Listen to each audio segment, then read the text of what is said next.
Inovasi, jumpa bersama saya Yosi Fatrianti dari Badan Litbang Provinsi Sumatera Selatan dalam acara One Day One Innovation. Satu hari, satu inovasi, tiada hari tanpa inovasi. Sahabat inovasi, saat ini inovasi menjadi sebuah keharusan. Dunia terus berubah, maka kita harus adaptif dan inovatif. Untuk menginspirasi, kami hadir dengan para inovator hebat dengan inovasi-inovasinya dalam acara One Day One Innovation. Sahabat inovasi, seperti yang kita tahu, angka kejadian penyakit diabetes mellitus semakin meningkat dari tahun ke tahun. Berbagai upaya dan program telah dilakukan baik dari pemerintah pusat maupun dari pemerintah daerah untuk menurunkan angka penderita penyakit diabetes mellitus ini.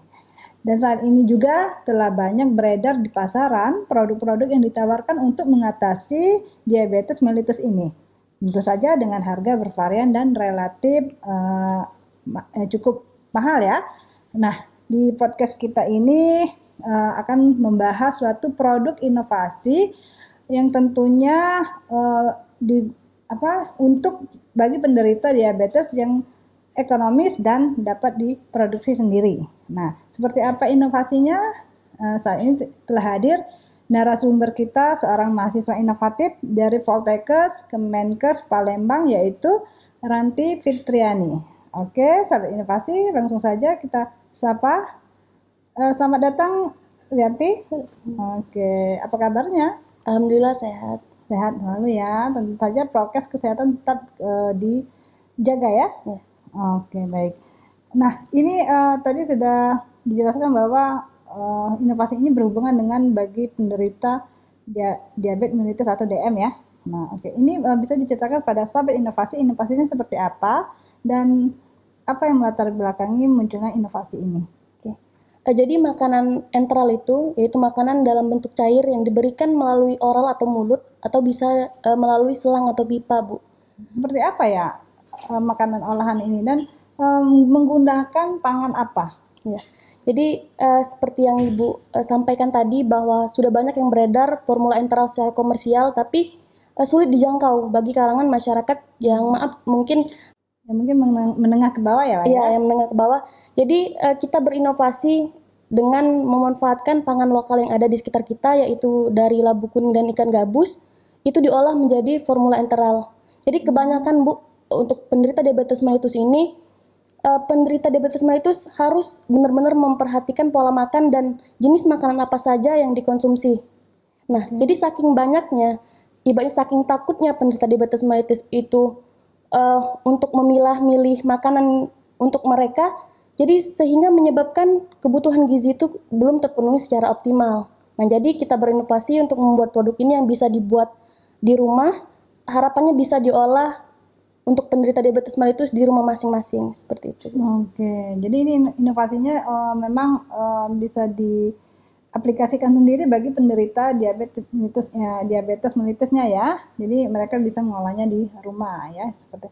Nah, ini bentuknya seperti apa? Jadi bentuknya nanti dalam serbuk instan, jadi seperti susu. Jadi mempermudah. Jadi untuk sekali pengolahan, jadi bisa untuk dikonsumsi berkali-kali. Oke, jadi nah ini sungguh menarik ya. Jadi yang kita tahu banyak sekali saat ini kan beredar susu-susu bagi penderita diabetes. Nah, ini juga artinya bisa ini juga susu ya bentuknya ya. Iya, susu. Bentuknya seperti susu. Nah, ini bisa diceritakan pada sahabat inovasi bagaimana bagaimana cara pengolahannya gitu. Nah, jadi kalau untuk pengolahannya sendiri itu berasal dari tepung ikan gabus. Jadi labu kuning dan ikan gabus itu diolah terlebih dahulu menjadi tepung. Kemudian setelah menjadi tepung itu ikan gabus dan labu kuning tadi diolah, dikeringkan. Itu bisa dengan oven atau dengan sinar matahari secara langsung. Kemudian dihaluskan, di blender, kemudian disaring seperti itu, Bu. Jadi sehingga nanti jadi tepung ikan gabus dan tepung labu kuning, kemudian dicampur dengan beberapa bahan, ada susu skim, stevia bubuk, kemudian maltodextrin dan minyak kelapa, kemudian di mixer kemudian terciptalah formula enteral ini. Jadi untuk cara penyajiannya sendiri nanti tinggal diseduh menggunakan air hangat seperti itu. Seperti susu-susu biasa ya, Iya. cara penyajiannya ya. Nah, tadi kan dijelaskan bahwa ada ikan gabus, ya, labu kuning. Nah, itu tentu saja ini bahan-bahannya ini kan bisa didapat ya.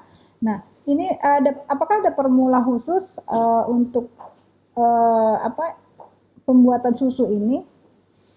Ya, jadi kalau untuk dalam formulasinya sendiri, dalam satu resep, untuk dibuat di rumah masing-masing itu bisa menggunakan tepung ikan gabus itu sebanyak 55 gram, kemudian tepung labu kuning sebanyak 60 gram, susu skim itu sebanyak 140 gram, untuk minyak kelapa, stevia bubuk, dan maltodextrin itu sebanyak 20 gram masing-masing, seperti itu Bu. Oke, yang tentunya yang stevia sama susu apa krimnya ya, Ya, itu bisa didapat di apotek bisa? bisa. Bisa ada ya. Jadi memang Sabit Inovasi bagi penderita diabetes ini bahan-bahannya ini bisa didapat ya dan mudah diaplikasikan ya seperti yang diceritakan Rianti tadi ternyata prosesnya itu cukup gampang ya karena cukup dengan di blender, di open ya nanti dibuat bubuk ya nanti akan menjadi bubuk susu gitu ya dan ini bisa langsung diseduh ya. Oke, nah dalam satu formula tadi menghasilkan berapa gram susu? Jadi dalam satu resep tadi atau satu formulasi tadi itu menghasilkan 315 gram. Tapi untuk sekali minum sesuai dengan kebutuhan gizi penderita diabetes mellitus itu sebanyak 75 gram atau 3 sendok makan. Kalau untuk sekali seduh 3 sendok makan. Itu ya, jadi cukup dari semua komposisi tadi ternyata cukup banyak juga ya menghasilkan susunya ya. Oke, nah kalau ini sudah dicoba ya kepada siapa? Jadi kebetulan penelitian ini sudah dilakukan uji organoleptik, itu dilakukan uji panelis, uji daya terima. Selanjutnya sudah dilakukan uji laboratorium, diuji kandungan gizinya, kemudian diuji viskositas, pH, kemudian warna, serta mikrobiologi dari formula enteral ini. Nah, bagaimana respon panelisnya kemarin? Kalau untuk panelis sendiri, jadi sebelumnya masing-masing panelis itu nantinya akan mendapatkan 3 formulasi Bu. Kemudian baru terpilihlah yang ini. Jadi formula yang ditampilkan ini ialah formula yang paling disukai oleh panelis. Jadi kalau untuk warnanya sendiri, panelis menilai warnanya menyerupai susu. Kemudian kalau untuk rasa ada rasa khas dari ikan gabus dan labu kuning seperti itu. Oke, untuk rasa ikan gabusnya itu apa dirasa masih mengganggu atau tidak menjadi masalah? Kalau untuk rasa ikan gabus sendiri tidak mengganggu, Tidak terlalu ya, tidak terlalu terlalu. terasa ya. Cuma memang ada rasa-rasanya dikit. Mungkin nanti kedepannya bisa diatasi dengan varian rasa ya, mungkin dicampur dengan vanila atau coklat gitu ya.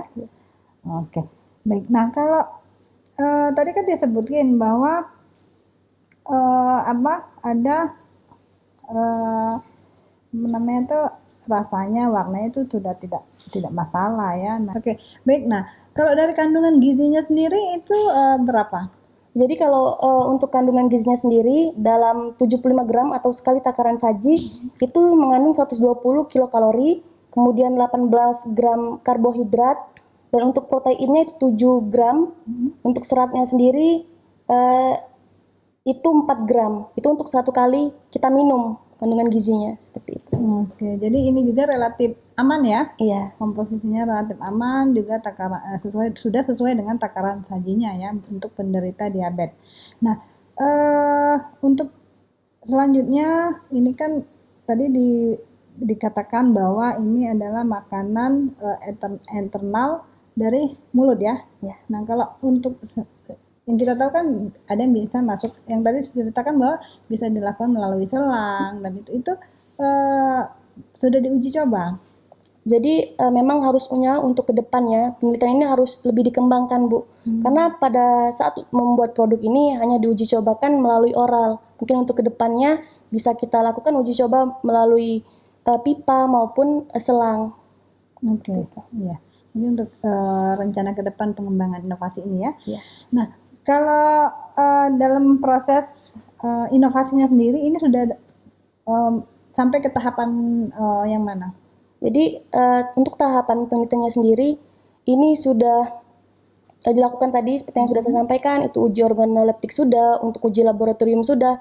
Nah, tinggal untuk uji daya terima terhadap penderita diabetesnya melitusnya sendiri, Bu. Oke, kalau untuk daya simpannya?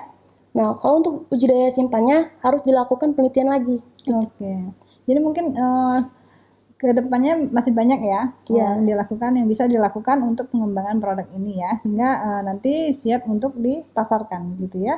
Oke, kalau kesulitannya sendiri, apakah pada saat proses membuat inovasi ini memiliki kesulitan? Ya.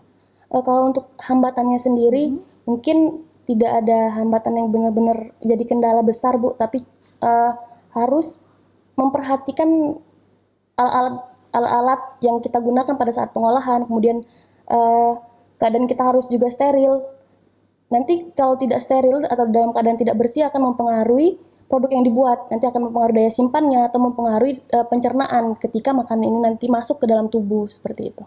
Oke, jadi memang bagi sahabat inovasi yang ingin membuat ini tentunya harus menjaga kesterilan tempat ya, dan juga memang mungkin suhunya ya. Iya. Suhunya.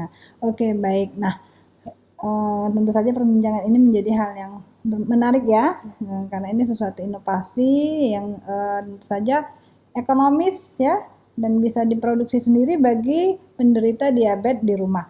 Nah, sebelum kita akhiri, mungkin ada pesan yang ingin disampaikan khususnya kepada tim pendukung inovasi ini.